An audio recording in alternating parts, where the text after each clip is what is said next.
إن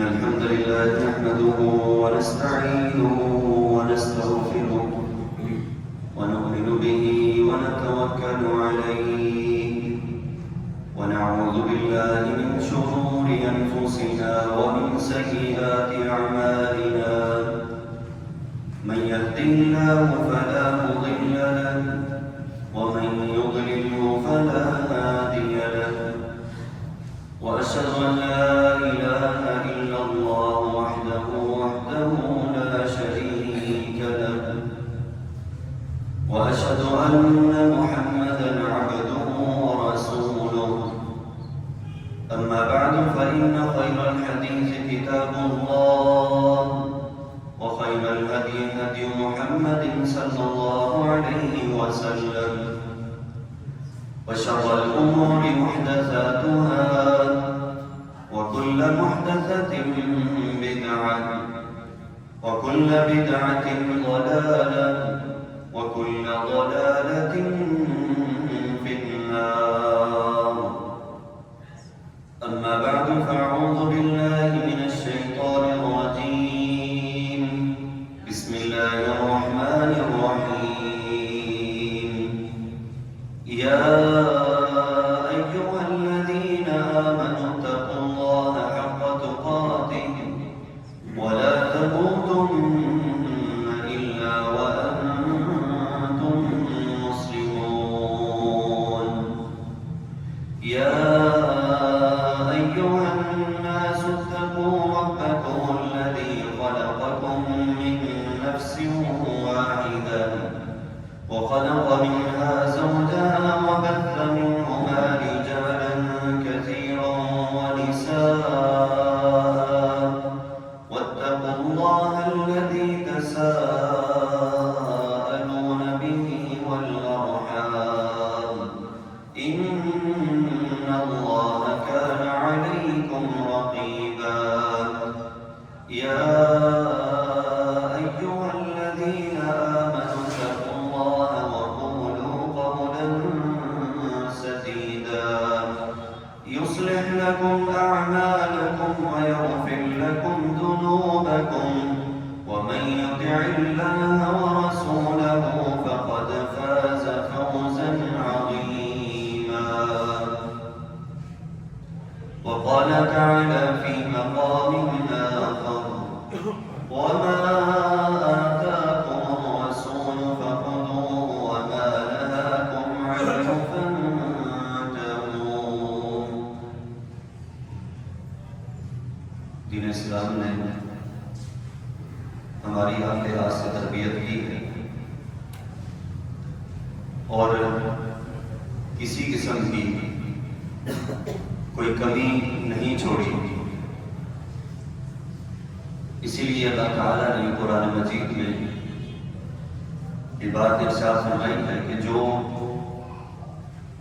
میرے رسول تمہیں دے دے اسے لے دو قبول کر لو اور جس سے روک دے اس سے رک جاؤ یہ بھی دین اسلام کے ہر پہلو سے کامل ہونے کی دلیل ہے جس طرح کہ احباب جانتے ہیں کہ خطبہ جمعہ کا جو عنوان چل رہا ہے وہ جمعہ کے ہی احکام و مسائل کے حوالے سے ہے چونکہ ہمارے ہاں مزاج کچھ مساجد کے لحاظ سے بدلے ہوتے ہیں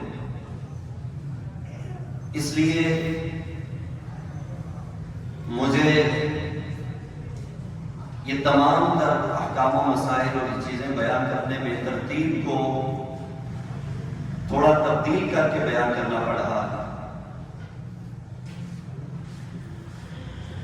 نبی کریم علیہ السلام کے دور میں مسجد نبوی جب تعمیر کی گئی تو اس کی چھت کھجور کے تنوں سے جو چھال اترتی ہے اس کے ساتھ اور پتوں کے ساتھ بنائی گئی اور چھت کو سہارا دینے کے لیے کھجور کے تنے انہیں بطور ستون کھڑا کیا گیا۔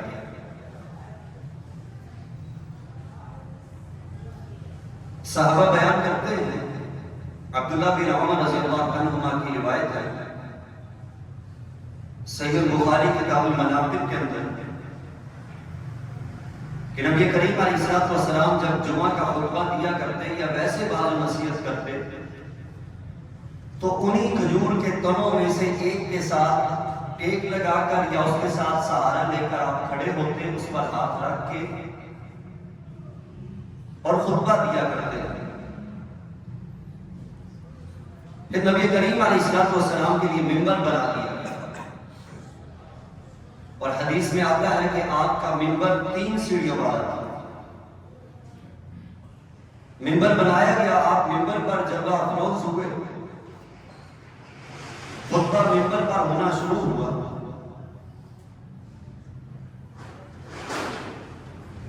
تو عبداللہ بن عمر فرماتے ہیں ہم نے رونے کی آواز سنی۔ ایک روایت اس طرح سے ہے کہ جس طرح کہ بچہ بلک کر سسک کر روتا ہے، اس طرح بچے کے رونے کی طرح کی آواز سنی، اور وہ آواز اس تنے میں سے آ رہی تھی جس کے ساتھ رسول اللہ صلی اللہ علیہ وسلم ٹیک لگا کر یا اس پر ہاتھ رکھ کر آپ خطبہ دیا گیا۔ فَأَتَاهُ فَمَسَحَ يَدَهُ عَلَيْهِ، تو رسول اللہ صلی اللہ علیہ وسلم اس کے پاس آئے، منبر سے نیچے اترے اور اپنے دست اقدس کو اس تنے پر رکھا، جس طرح کوئی کسی کو خاموش کرانے کے لیے، چپ کرانے کے لیے بچہ روتا ہے تو اسے اس پر ہاتھ رکھا جاتا ہے۔ اور دوسری روایت صحیح البخاری کی ہی ہے جس میں یہ الفاظ ہیں کہ نبی کریم علیہ السلام کے لیے منبر بنا دیا کہ آپ منبر پر تشریف فرما ہوئے، فَسَمِعْنَا لِذَلِكَ الْجِذْعِ صَوْتًا، ہم نے اس تنے میں سے آواز سنی، کس طرح کی کصوت العشار، جس طرح کے اونٹنی جب بچے کو جنم دیتی ہے تو بلکتی ہے، اس طرح اس کی بلکنے کی آواز کو سنا۔ حتی جاء النبی صلی اللہ علیہ وسلم فوضع یدہ علیہا فسکت، نبی کریم علیہ السلام اس کے پاس آئے، اس پر ہاتھ رکھا تو وہ خاموش ہو گیا۔ اور ایک روایت پر سنن دارمی کی ہے،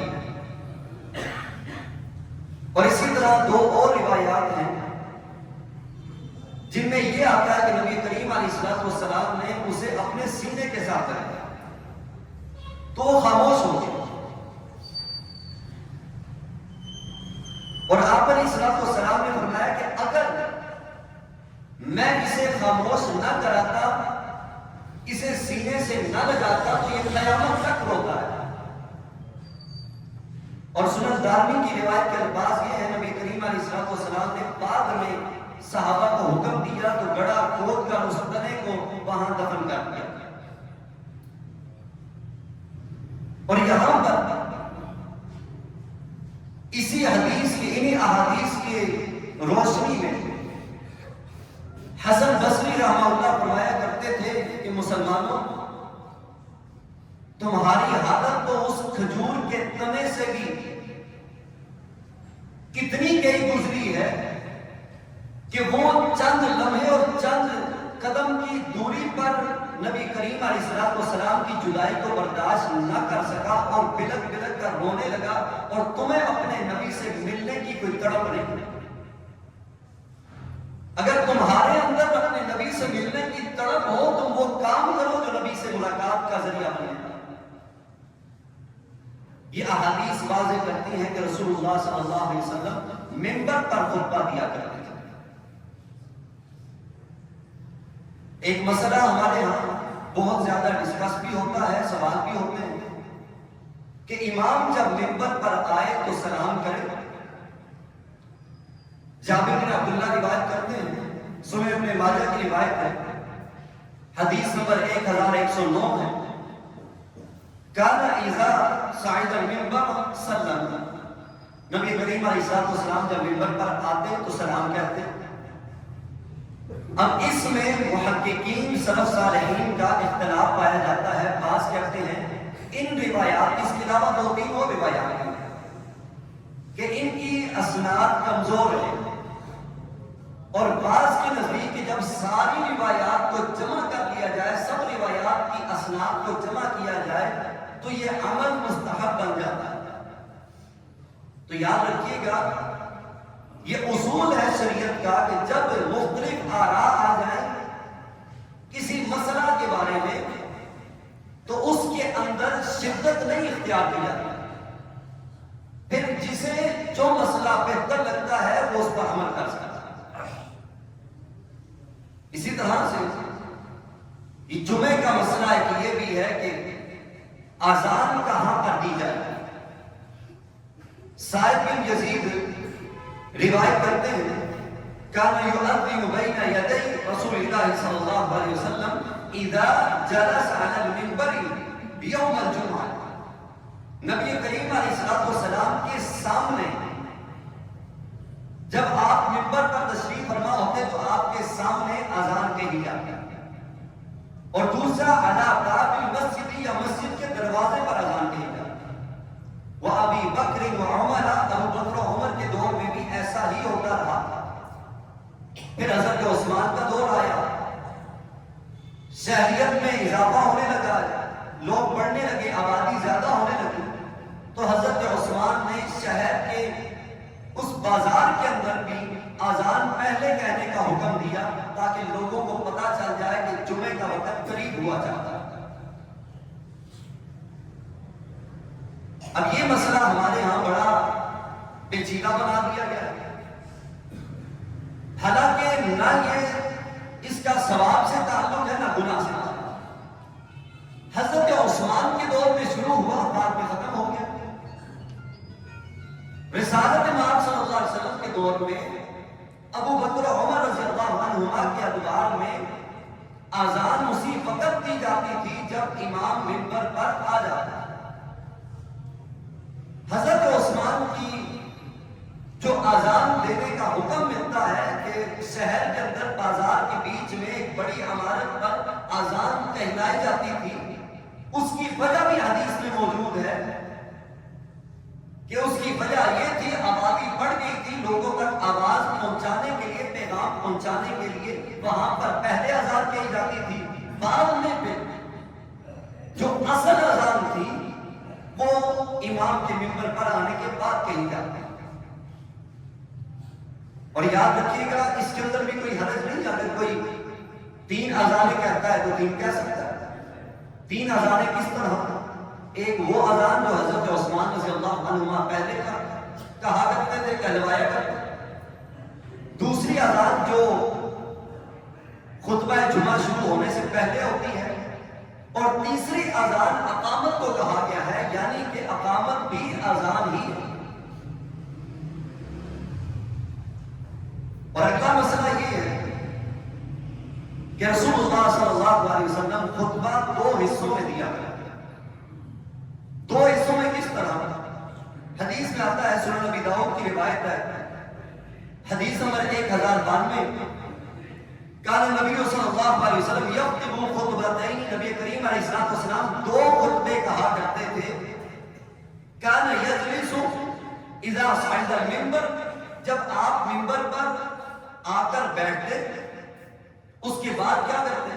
جب اذان ہو جاتی، اذان مکمل ہو جاتی، ثم یقوم فیخطب، پھر آپ کھڑے ہوتے اور خطبہ کہتے، ثم یجلس، پھر آپ بیٹھ جاتے، فلا یتکلم، پھر کوئی کلام نہ کرتے، یعنی کہ خطبہ نہ دیتے، ثم یقوم فیخطب، پھر آپ کھڑے ہوتے اور خطبہ کہتے، یعنی کہ 2 خطبے کہتے اور اس کے درمیان میں رسول اللہ صلی اللہ علیہ وسلم بیٹھا کرتے۔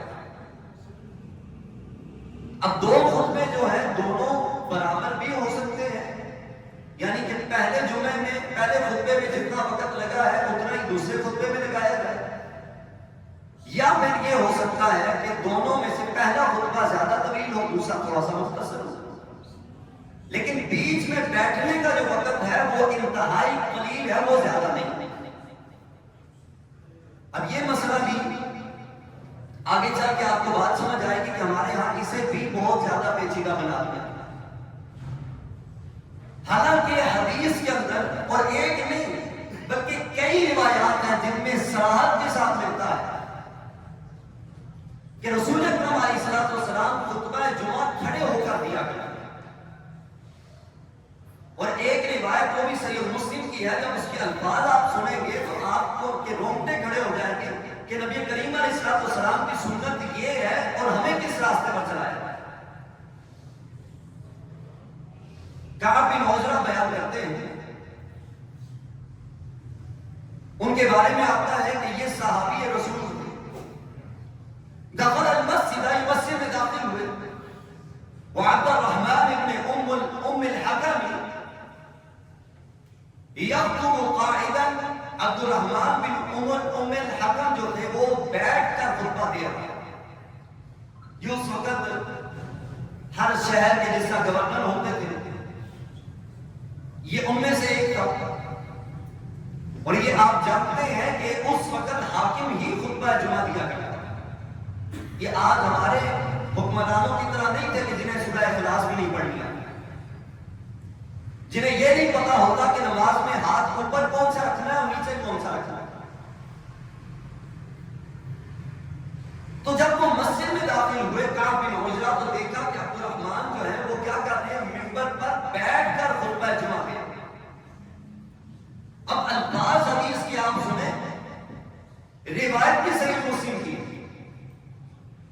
اور صحیح مسلم کے اندر کتاب الجمعہ کے اندر اس آیت کی تشریح میں یہ روایت امام بخاری نے، امام مسلم رحمہ اللہ نے نقل کی ہے کہ جو سورہ جمعہ کی روایت ہے وہ آیت ہے آخری۔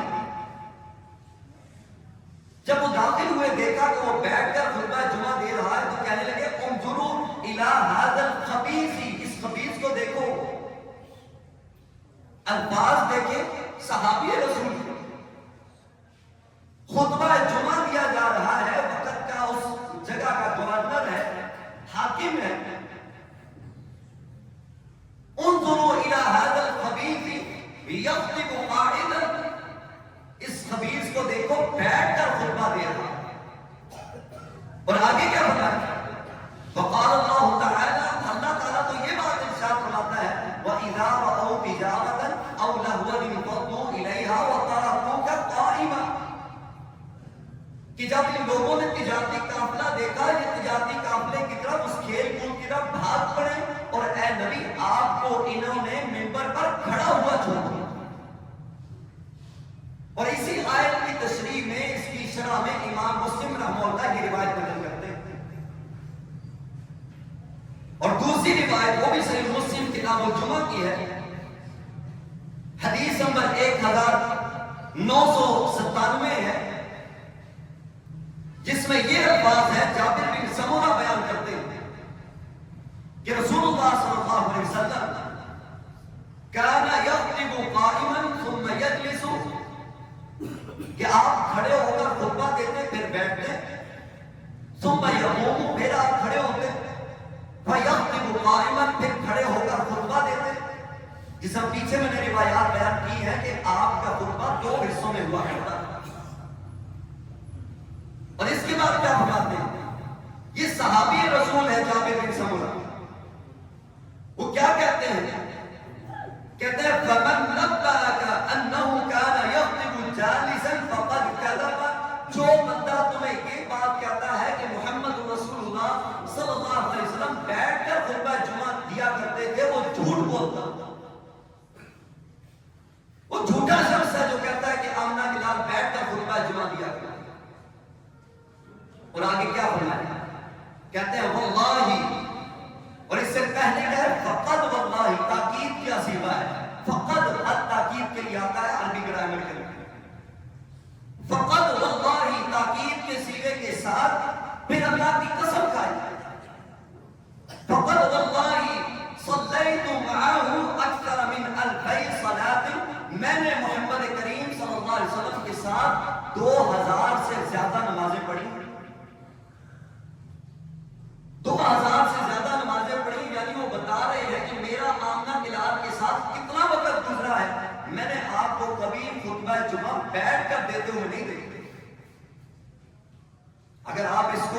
کیلکولیٹ کریں گے دن میں 5 نمازیں ہیں تو ایک مہینے کے اندر کتنی بن جاتی ہیں؟ 150 نمازیں. اور ایک مہینے میں کتنے جمعے آتے ہیں؟ 4. اور اگر آپ اسے سالانہ کی نمازوں پر لے کر جائیں تو سال کی 1800 نمازیں بنتی ہیں. اور پورے سال میں 12 مہینوں میں 48 جمعے آتے ہیں. اگر ہر مہینے کے 4 جمعے ہی رکھے جائیں، کسی مہینے میں 5 بھی آ جاتے ہیں، جب پہلی دوسری تاریخ میں جمعہ آ جائے تو اس مہینے میں 5 جمعے آ جاتے ہیں. اور اگر سال کے 2 مہینوں میں 5 جمعے کیے جائیں یعنی کہ سال میں 50 جمعے. جو صحابی نبی کریم صلی اللہ علیہ وسلم کی ابتدا میں جمعہ پڑھ رہے ہیں، آپ کو دیکھ رہے ہیں، وہ صحابی سچا کے بعد میں ہونے والا سچا. کہتے ہیں میں نے 2000 سے زیادہ نمازیں آپ کے ساتھ پڑھی. مطلب کیا تھا کہ میں نے آپ کی ابتدا زیادہ کی ہے. آپ نے خطبہ جمعہ کھڑے ہو کر. اب اسی طرح سے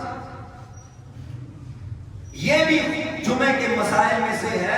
بعض مقتدیوں کے حوالے سے ہوتے ہیں، بعض امام کے حوالے سے، کہ مجبوری کی صورت میں امام منبر سے نیچے اتر سکتا ہے، مقتدی اپنی جگہ پر بیٹھے رہتے ہیں.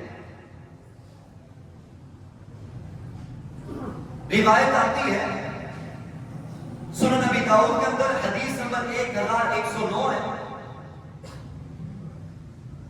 نبی کریم علیہ السلام خطبہ جمعہ دے رہے ہیں. فَأَقْبَلَ الْحَسَنُ وَالْحُسَيْنُ رضی اللہ عنہ. آپ نے دیکھا سامنے سے حسن و حسین رضی اللہ عنہما، جنت کے شہزادے، نبی کے لاڈلے دونوں بیٹے دوڑتے ہوئے آتے ہیں. علیہما قمیصان احمران، دونوں نے سرخ رنگ کے کرتے زیبتن کیے ہوئے. یعشرانی ویقومانی، کبھی گرتے ہیں کبھی اٹھتے ہیں، لڑکھڑاتے ہوئے ڈگمگاتے قدموں کے ساتھ. نانا کی آواز جو سنی بھاگے چلے آ رہے ہیں. سرور کونین علیہ السلام سے رہا نہ گیا. فنزل فاخذہما، آپ منبر سے نیچے تشریف لے آئے، ان دونوں کو اٹھا لیا. ایک دائیں بغل میں ہے، دوسرا بائیں بغل میں ہے، دونوں کو اٹھایا ہوا. فقعد بہما علی المنبر، آپ دونوں کو لے کر منبر پر تشریف فرما. ایک طرف حسن بیٹھے ہیں، دوسری طرف حسین بیٹھے ہیں رضی اللہ عنہ. تو پھر رسول اللہ صلی اللہ علیہ وسلم نے کیا فرمایا؟ قال، آپ نے فرمایا صدق اللہ، اللہ نے سچ کہا. انما اموالکم و اولادکم فتنہ، تمہارے اموال، تمہاری اولاد تمہارے لیے فتنہ. یہ سورۃ التغابن کی آیت نمبر 15. نبی کریم علیہ السلام یہ بات ارشاد فرما رہے ہیں، تو پھر ہم کیوں نہیں سمجھتے کہ یہ اموال، یہ اولاد ہمارے لیے فتنہ ہے؟ ایک فتنہ آزمائش کے طور پر، ایک فتنہ وہ کہ جو دین سے روکنے والا. رسول اللہ صلی اللہ علیہ وسلم خطبہ دے رہے ہیں. اب یہ 2 مسئلے مزید آگے سمجھیں. اختتام پر میں نے 1-2 چیزیں ایسی رکھی ہیں جو اکثر نمازیوں کے لیے بہت زیادہ ضروری ہے. ایک اس میں مسئلہ جو پہلے بیان کر رہا ہوں کہ منبر پر کھڑے کھڑے دعا کرنا، اور دوسرا منبر پر اپیل بھی کی جا سکتی ہے. حدیث میں آتا ہے، انس بن مالک روایت کرتے ہیں، رسول اللہ صلی اللہ علیہ وسلم جمعہ کے دن منبر پر کھڑے ہیں، خطبہ دے رہے ہیں. ایک شخص منبر کے سامنے والے دروازے سے اندر آتا ہے. دروازے سے اندر آیا، نبی کریم علیہ السلام کے سامنے آیا، آ کے کہنے لگا اللہ کے رسول دعا کیجیے، جانور مر رہے ہیں، راستے بند ہو رہے ہیں، اللہ بارش نازل کر دے. تو آپ علیہ السلام نے منبر پر کھڑے کھڑے دعا کی، ہاتھ اٹھائے، فرمایا اللہم اسقنا اللہم اسقنا اللہم اسقنا. 3 مرتبہ فرمایا اے اللہ ہمیں سیراب کر دے. اللہ ہمیں پانی پلا۔ صحابہ بیان کرتے ہیں بارش کا نام و نشان تک نہیں۔ مدینہ کے ایک جانب پہاڑی کے پیچھے سے بادل نمودار ہوتے ہیں اور اچانک سے موسلادھار بارش برسنا شروع ہو جاتی ہے اور اگلے ایک ہفتے تک بارش ہوتی ہے۔ ہاتھ اٹھے محمد کریم صلی اللہ علیہ وسلم کے رب بارش کا نازل ہے۔ اگلا جمعہ ہے، آپ خطبہ دے رہے ہیں، منبر پر تشریف فرما ہے، کھڑے ہیں منبر پر، سامنے والے دروازے سے ایک شخص داخل کیا، آ کے کہنے لگا اللہ کے رسول دعا کیجئے، جانور مر رہے ہیں، راستے بند ہو رہے ہیں، بارش زیادہ ہو گئی ہے۔ تو رسول اللہ صلی اللہ علیہ وسلم نے منبر پر کھڑے ہوئے ہی ہاتھ اٹھا دیے، اللہم حوا علینا ولا علینا، اللہم علی الاکام والجبال والاماجام والضراب والاودیۃ ومنابت الشجرۃ، اے اللہ ہم پر نہ برسا، ہمارے ارد گرد جہاں ضرورت ہے وہاں برسا، پہاڑوں پر برسا، باغوں میں برسا، بستیوں پر برسا۔ تو صحابہ بیان کرتے ہیں بارش برس رہی تھی، بادل موجود تھے، اچانک سے بادلوں میں واپسی کا سفر ہوا اور دیکھتے ہی دیکھتے سورج سامنے نمودار ہوا۔ جب ہم مسجد سے باہر نکلے، جب داخل ہوئے تھے بارش ہو رہی تھی، باہر نکلے تو دھوپ نکلی ہوئی۔ یہ منبر پر کھڑے ہو کر دعا کرنا نبی کریم علیہ السلام کا طریقہ۔ بعد میں نماز کے بعد اپیل کرنا، دعا کے لیے کہنا، یہ مسنون نہیں ہے، کہنا ہے تو پہلے کہتے ہیں۔ منبر پر کھڑے ہو کر اپیل کرنا، اسی طرح روایت آتی ہے، اور یہ روایت ہے صحیح بخاری کتاب الاستسقاء کی۔ دوسری روایت وہ سنن نسائی اور سنن ابی داؤد کی کتاب الجمعہ کے اندر نبی کریم علیہ السلام منبر پر تشریف فرما ہے۔ ابو سعید خدری ہی روایت کرتے ہیں، ایک شخص آیا فقیرانہ حالت ہے، وہ آیا آ کے بیٹھا، نبی علیہ السلام نے فرمایا تم نے نماز پڑھی ہے؟ کھڑے ہو نماز پڑھ۔ اس کے بعد رسول اللہ صلی اللہ علیہ وسلم نے اپیل کی، لوگوں نے جتنا جس کی استطاعت تھی آپ علیہ السلام کی خدمت میں پیش کرنا شروع کر دیا۔ آپ نے وہ سارا اٹھایا، اس شخص کے حوالے کر دیا۔ اگلا جمعہ آیا، وہ شخص پھر سے آیا، نبی کریم علیہ السلام نے پھر سے کسی اور وجہ سے اپیل کی، آپ نے اعلان کیا، لوگوں نے دینا شروع کر دیا۔ پچھلے جمعے جو فقیرانہ حالت میں آیا تھا اسے وہاں سے 2 کپڑے ملے تھے، 2 سوٹ ملے تھے، اب وہ آیا تو اپنے ان 2 کپڑوں میں سے ایک کپڑا نبی کریم علیہ السلام کی اپیل کرنے پر اس نے بھی دے دیا۔ تو رسول اللہ صلی اللہ علیہ وسلم نے اسے مخاطب کر کے فرمایا اپنا کپڑا اٹھا لو، ابھی تمہاری حالت درست نہیں ہوئی۔ یہ مسئلہ بھی سمجھنے والا ہے کہ ہم کسی شخص کو دیکھتے ہیں، اگر وہ تھوڑی سی حالت اس کی درست ہوتی ہے، ہم کہتے ہیں بس اس میں سے آدھا فوراً سے دے جائے، بعد میں پھر مانتا پھر۔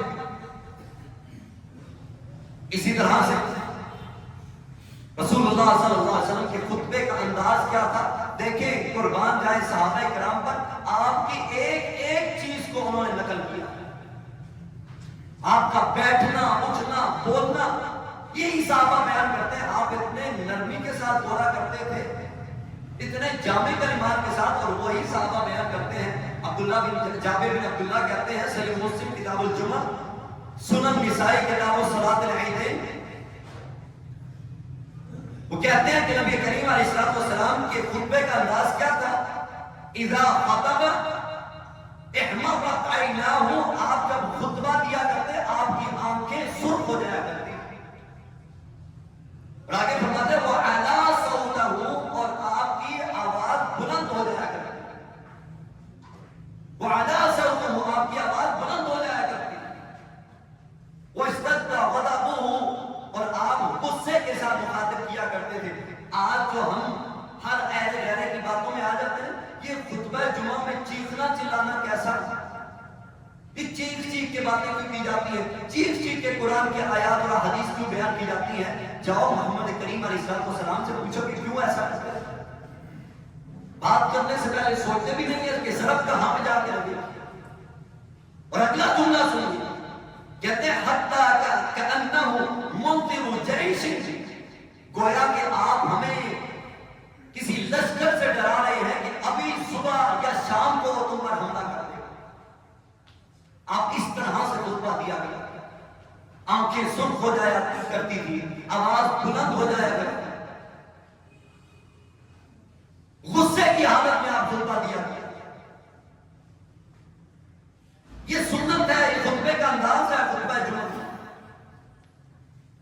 ہمارے لبرل طبقے نے ہمارے ایسی مت ماری ہے کہ ہمیں نبی علیہ السلام کا طریقہ بھی نہیں پتا. آپ کے کس مجلس میں کس مقام پر کیسے بولا کرتے تھے ہمیں نہیں پتا.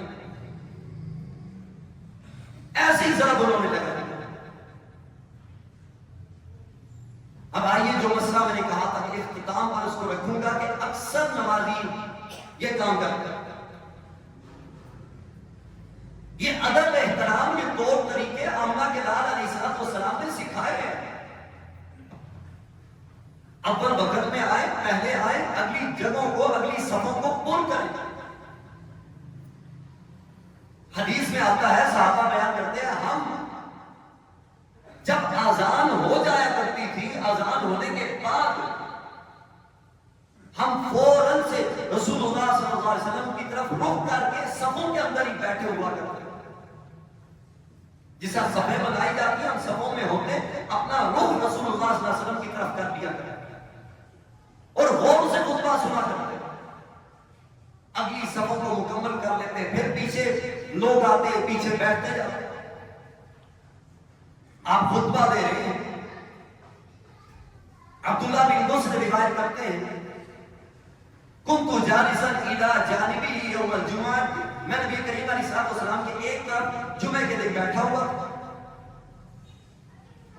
تو کہتے ہیں جاء رجل، ایک شخص آیا، یتخطی رکاب الناس، لوگوں کی گردنیں پھلانتا ہوا آگے آیا.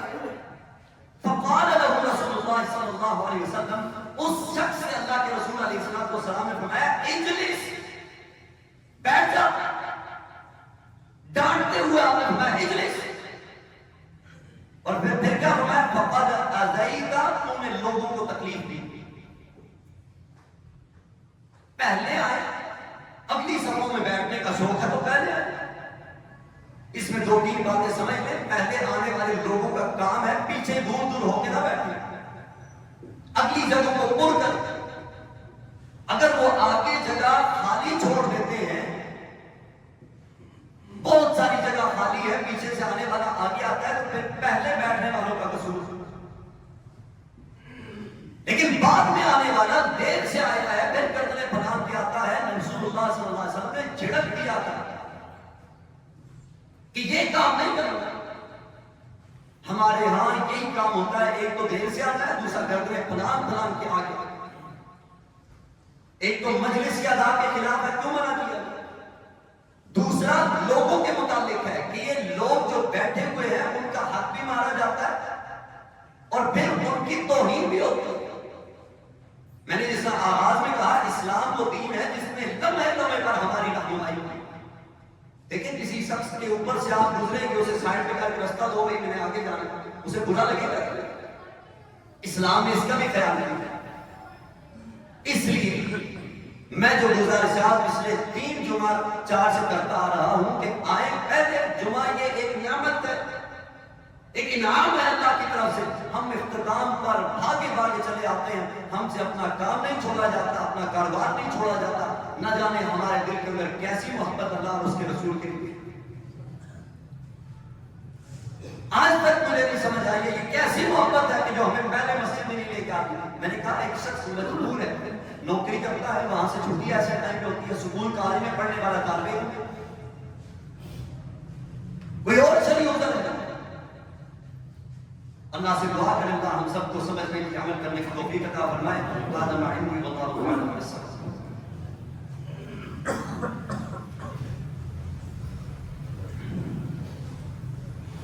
ان الحمد لله إن الحمد لله نحمده ونستعينه ونستغفره ونؤمن به ونتوكل عليه ونعوذ بالله من شرور أنفسنا ومن سيئات أعمالنا من يهده الله فلا مضل له ومن يضلله فلا هادي له وأشهد أن لا إله إلا الله وحده لا شريك له وأشهد أن محمدا عبده ورسوله.